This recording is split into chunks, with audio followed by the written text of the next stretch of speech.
This week on Jason the Unknown, we have Dylan and Drew of Cardiac Half. Wow, if you've never heard these guys before, you can say thank you because I have just found your new favorite band. They consider themselves the brother-fronted pop duo, Cardiac Half. You're going to love these guys and the conversation we were able to have. Good to see you, Roger. How you guys been doing with the whole corona and all that stuff going on here? You guys staying safe, staying sane? Staying safe. I'm more of a Nazi about a clean Nazi than this guy. I just like, hey, wash your hands, everybody. When it first started, I had on a mask like at all times, and even in my room, in the car. But he's also been preparing for this his whole life. He is all about being a homebody, and so this is not far-fetched for him to enjoy it all. A lot of people are like, they're tired of it. And I understand, and I sympathize with people's frustrations and the heaviness of loss of jobs and stuff like that. Yeah. But for me personally, I'm not. Everything's okay. I've been fortunate, and I kind of enjoy the quiet time, I guess. He's flourishing. He's flourishing, yeah. We were actually talking last week a little bit about kind of what people's responses basically are to this situation, really, and one of the main takeaways we kind of took is like, hey, it's one of the jokes I like to tell is like, oh, well, now you're really seeing who's the extrovert and who's the introvert, right away. But it's pretty funny, I think. But yeah, it's going well. There was definitely the first few weeks or so. It was rough. I'll be honest with you. Just because it's you have especially as a planner like I tend to be, or I've kind of become a planner. Having to basically look at the schedule and look at all these dates that we've figured out, and all that, and just kind of wipe it and have to say, okay, we can't do anything until this gets resolved for X number of months. That was really difficult. But after that, I feel like just I think what was really crucial for me was establishing a routine. I think establishing a routine and kind of sticking to that, one that was very sustainable, one that was very easy to maintain, but at the same time gave me opportunities to, of course, work on things that I'm passionate about because I just basically have to create to live, or else I just like die and get depressed. But yeah, other than that, and also the big one was without really having contact with anybody, which was, I think, the hardest blow because I'm just such a people person. So yeah. Our phone calls, Roger, that me and you have had, that's helped me stay sane by just staying in communication with my buddies and people who I miss getting to hang out with in person. So hopefully this will resolve soon and we'll all get to hang out sometime. Oh, definitely. Hopefully this will all blow over here shortly. And we'll be able to get back together again. We'll be able to get back rolling on some of the goals I have, some of the goals you guys have. With that being said, if people don't know you guys yet, you guys are part of frontman for Cardiac Half, which is how would you guys describe yourself as a band?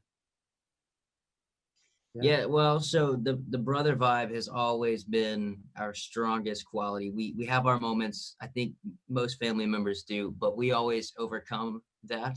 And I think we're stronger together. We have our strengths. Dylan is very business minded and good at communication, whereas I'm more, actually, what do I really do? I think I'm more of like the creative. I don't really know what he does. I haven't figured that out yet. No, I'm kidding. No, Drew does a lot of the songwriting and the songwriting and the creative side of it. Right. And then whereas I kind of struggle with some of the creative. I can write a punk song all day, but I cannot seem to write a song that is not punk, and that's not what we are. So we let Drew handle most of the songwriting and stuff. He has good hooks. Don't let him fool you. But we just, we wanted to do something where both of the brothers were out in front. And the way we've kind of coined it is that we're a brother-fronted pop duo, and that's who we are. We have a really great team behind us, guys who play drums for us, guys who are just a part of the Cardiac Half family. they're just they're our team, so we're thankful for them as well. That's awesome. That's awesome. One thing you just said right there, is that you've got a community around you, that you've kind of become your cardiac half family in a way. I think that's something we touched on as well previously about, that's why we started this podcast, is to basically create a community, because we feel like that community environment is so important to just maintaining not only health but really just growing and learning together. What as a band, what would you guys say has been one of your biggest learning opportunities, you think? Yeah, and honestly, I think that what we were just talking about, man, is having the right people on the team. And a quote that I love is the goal, or the way to survive the waiting game is to raise your standards. And so the people that we have around us are guys that we know we're the best at what they do, and they believe in what we're doing. And I just think that the biggest lesson I've learned is just having that good team behind you will help you reach your goals. When everyone's on the same page mentally and they know what we're going for, it's going to work. Now, if you got a shaky wheel, and it's just not going to be as efficient. And that's with any business, any lifestyle thing, is you got to have people in your community that are there on the same page as you. Yeah, that's really valuable. I think it's really important to find those people. I know for us as well, it's been interesting to kind of figure out. You talk to so many people, you hear so many people out, and you kind of just have to weigh that balance of, okay, not only who is willing to come beside us and really share the vision, but who's going to share that vision well. Who's going to be willing to put that same time in, be willing to put that same level of care, the same level of excellence into what you're passionate about at the same time. And I think that was one of my biggest learning experiences growing up, was that you can't do everything on your own. You have to have a team, you have to have a community around you. Yeah, no, absolutely. Yeah. And I think that's why we work. I think at first, before cardiac health was a thing, I think Drew was kind of pursuing like a solo career. And I just think the fact that we're now doing it together, two heads are better than one. And then having a bunch of people even on top of that, it's just kind of makes sense. I agree with that. I think one of the hard things for me is to trust people, because I tend to be kind of a lone wolf of sorts. And so when it comes to the creative process, it's really hard for me to let other people in, and I have to really trust you in order to bring you into the fold. So if you're on the team, then that means that, hey, I believe in you. I believe in what you're doing. And so, yeah, having guys that you can trust, count on, things like that, have to have it. That's so good. Backing up a little bit. How did you guys originally get interested in music? How did you guys kind of come to realize that, hey, this is especially for you, Austin, how did you realize that, hey, this is something that I'm really interested in. This is something that I'm really passionate about, and this is something that I kind of want to make it go at, in the future, to just see where it goes,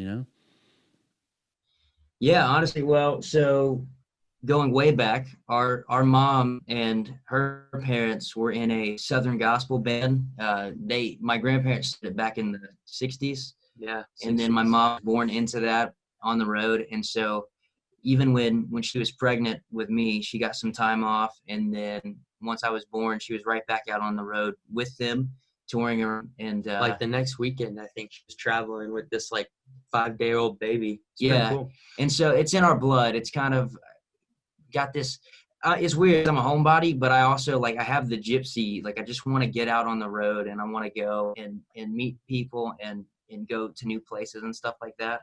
And music is that avenue for me, for us. And so I think growing up in that really helped me understand that, hey, they would pull me up on stage when I was like 2 and make me sing with them, which is, cute. But that's what I'm saying.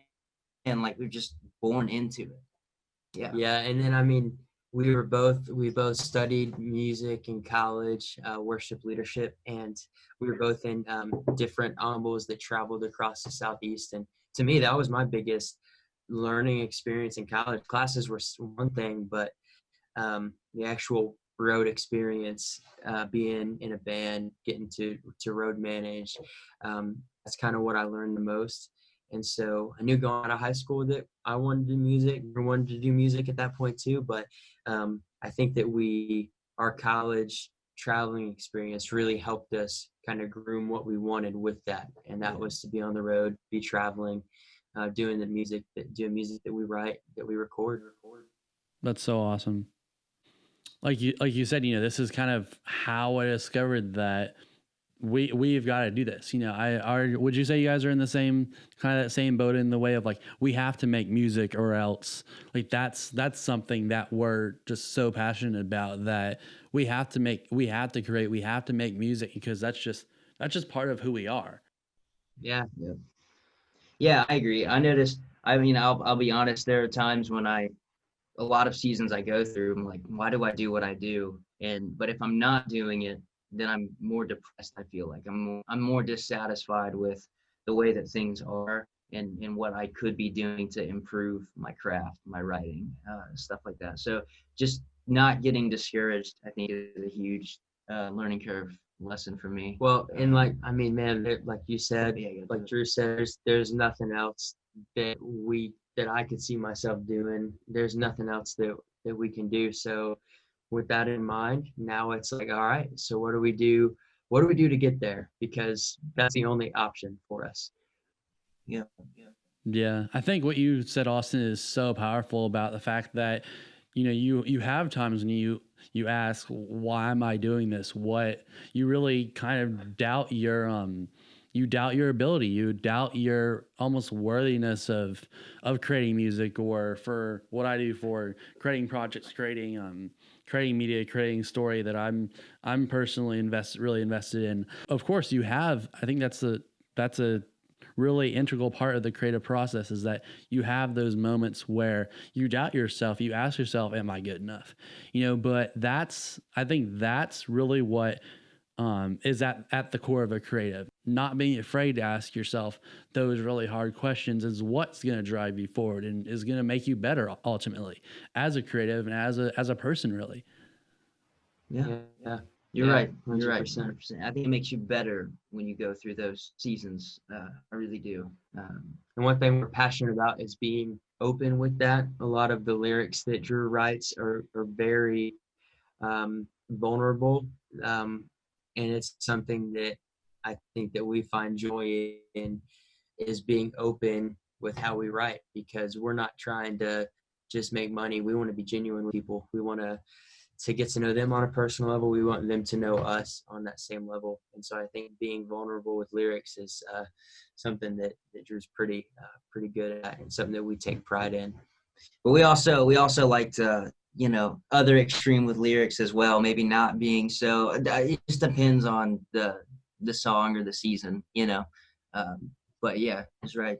One thing I was surprised about when I started getting to know you guys a little bit is that you guys have a incredible knack for storytelling within your musical giftings and abilities.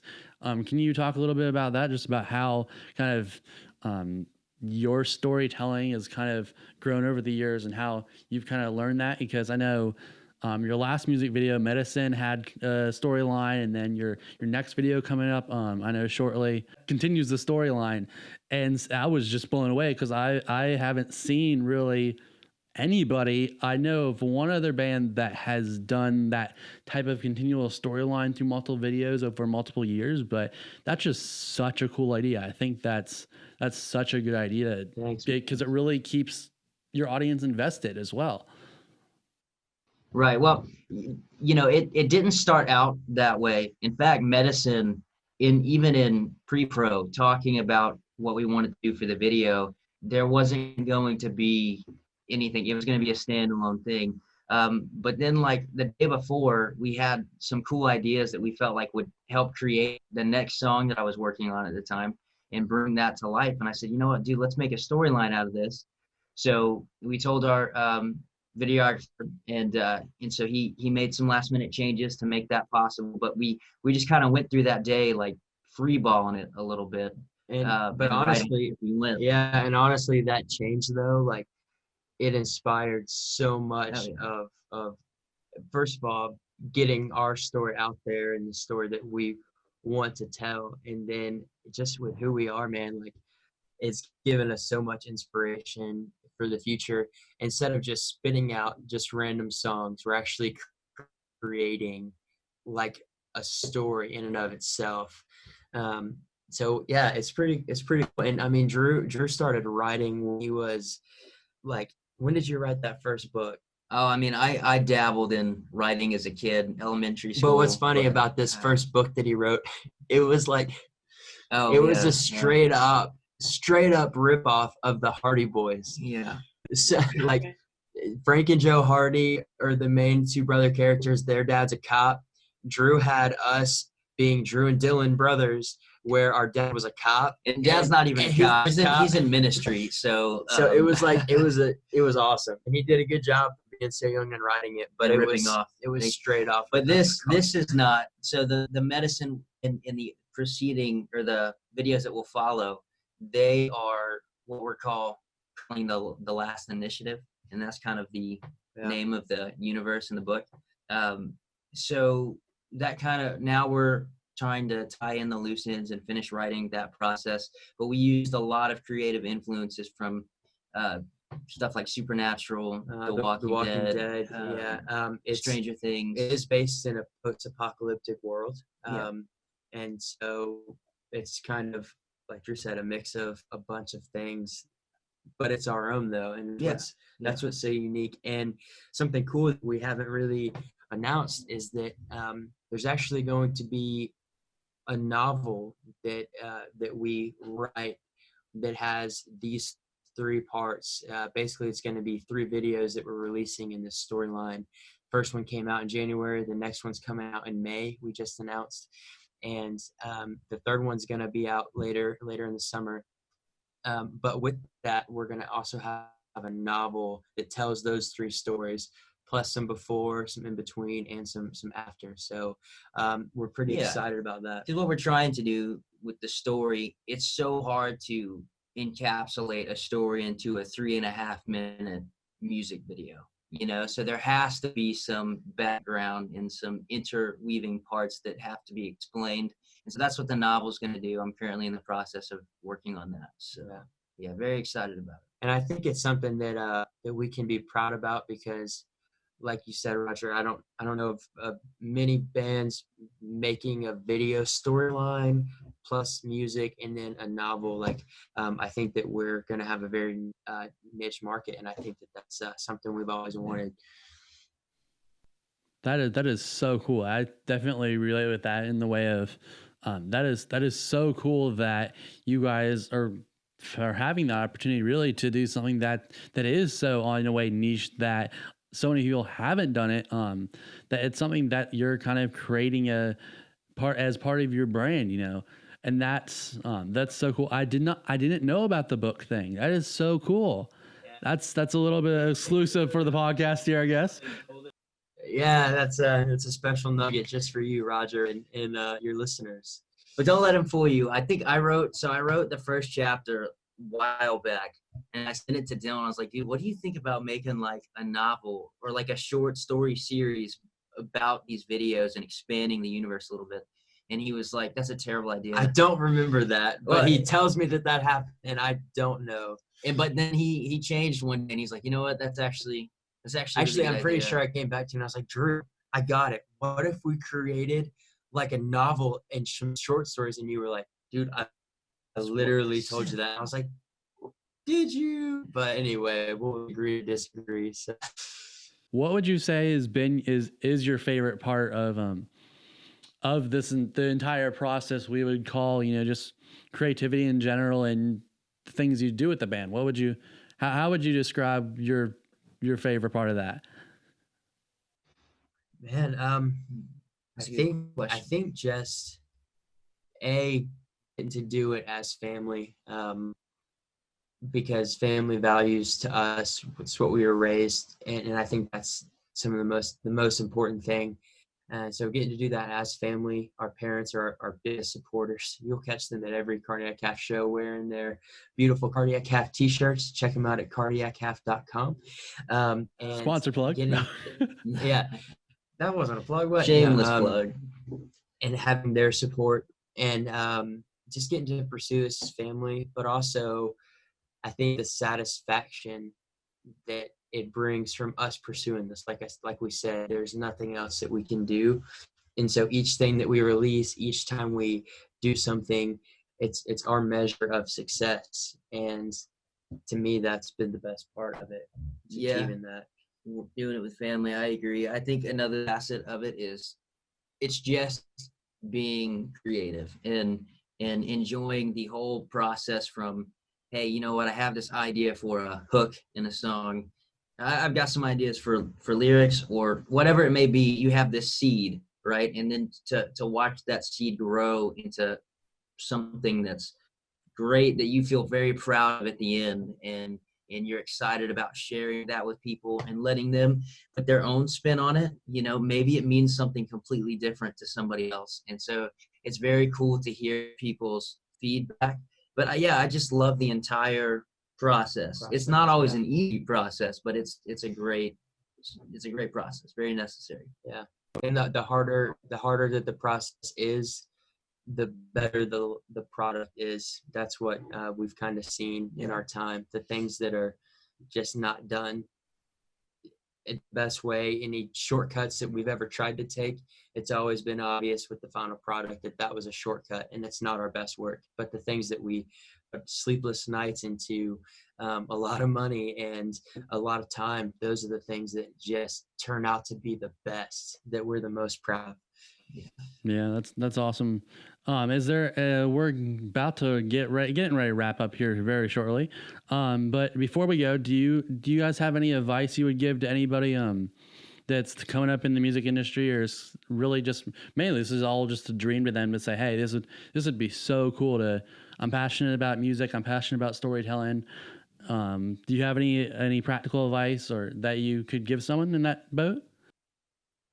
Yeah, I would say if someone was talking to me trying to give me advice, I would want them to tell me, hey, don't be discouraged about where you are now. Enjoy where you are. Have a vision for where you want to be as a creative and work towards that goal. But, you know, you're going to look back one day and go, man, I miss the good old days back when we were renting a house wherever and we had band practices in the living room, and you know you're going to look back and miss those things. So that's what I would want someone to tell me, and if I can say that to somebody, that I think it would be beneficial to them. Enjoy where you are. Yeah, I think that I would say something that my dad told us when we were each of us different times about to graduate high school.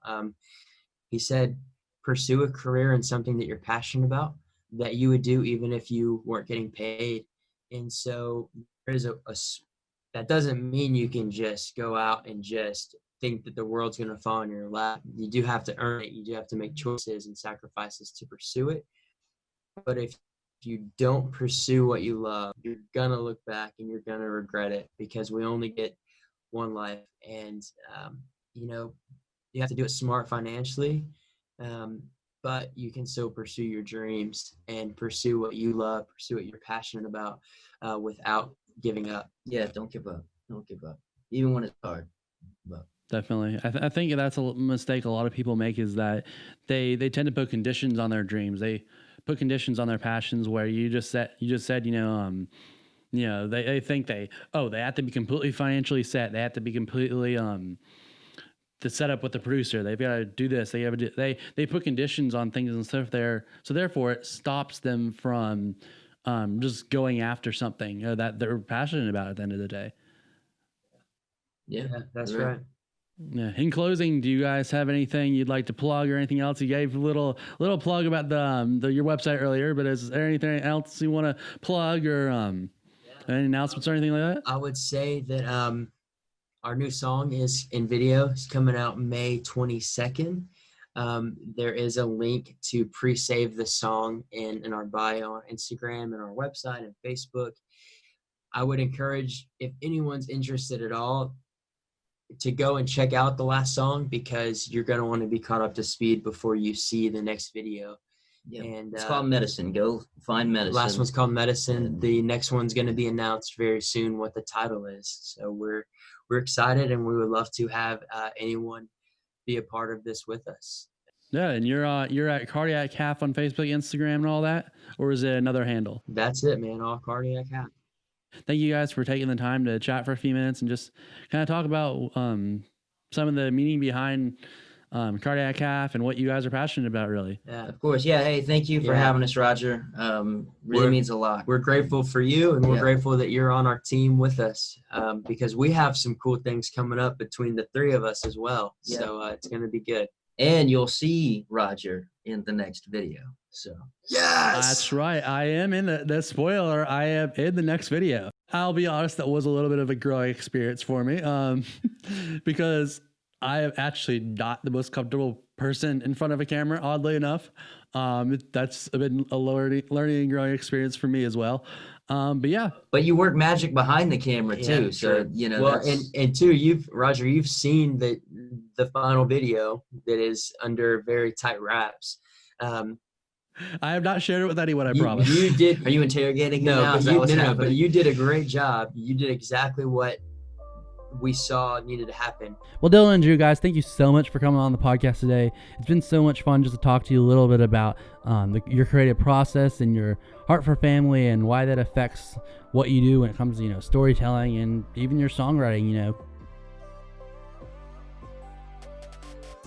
And guys, I am so excited for you guys to see the new music video coming out later this month, and hopefully we'll all get to read the book soon here. But if you guys haven't followed them on social media yet, go ahead and look them up, like they said, at Cardiac Calf.